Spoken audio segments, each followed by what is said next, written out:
right. So first off, again, I do want to thank anyone who's watched or, you know, liked, and especially people who subscribed after seeing the last couple of videos, getting my footing in. So I greatly appreciate it. Today, we're just going to talk about something that actually affects me personally or has affected me personally. Something that a lot of people take for granted, which is just hearing. If you may or may not know, I've actually personally had issues with my hearing in the past. I've had what is known as an ear fusion. So we're just going to kind of get into that, talk about that a little bit, and just follow along with me on the journey. So let's talk. Down the chimney he will come with his great big smile. All right, so imagine you're in the middle of a conversation, just like this chick here. You clearly have no clue what the other person is saying. Try to play it off. You act like you're trying to pay attention, but it's difficult. And I'm sure you guys can understand situations like that. But let's get into it. What is a middle ear effusion?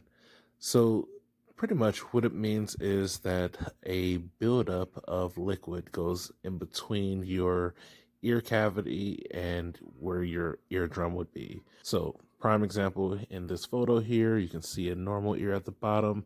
But then at the top, towards the middle there, you can kind of see what was going on in my example. With the ear fusion, there comes a lot of additional symptoms. You know, you get headaches, you have trouble with dizziness. But in my opinion, the worst thing is it's like you're walking around with headphones on all day. Headphones that no one else can see but you. Um, Again, there are additional symptoms you can see in this chart here, but I would say, in my personal opinion, the fact that no one else knows what you're going through and they're just kind of assuming that you should be able to hear them all the time has a lot of drawbacks. A lot of times it takes a lot of effort to stay engaged within conversations just because of all the additional effort you have to put into of hearing and making sure you're looking at the person.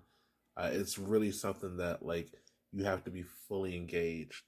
Here's another scenario. Imagine you're in a meeting. In the meeting, someone's talking. Maybe you're not, paying attention. Maybe you're putting notes down. It just sucks to have to ask, "Hey, what did you say? What did you say?" Just over and over again. It's really just the worst. And professionally, it doesn't come off the best either. Now, I'm sure some people are wondering, well, how were you able to get over this, or how were you able to overcome it? Well, I had to see a doctor. Medical advice. Always go see doctors. More specifically, a ear, nose, and throat doctor, ENTs. Great doctors there. The doctor had to just take a look at my ears. Eventually, they scheduled an appointment to drain the fluids out of the ear. And once they got that done, it was probably one of the best feelings I've had just in general, like as an adult. The feeling where you can actually like hear is almost no words to explain it. If anyone has gone through anything similar or something where they lost a part of them and kind of gained that back, please write it down in the comments. I would gladly appreciate just hearing the stories from you guys. I want the comments to be the area where you guys go to talk. It's a let's talk. So, we need the back and forth. But I guess to end it, on my side, it feels like I finally got to the point where the headphones came off. It's a great feeling. And sometimes I still have a few issues here and there, but nothing like I was before.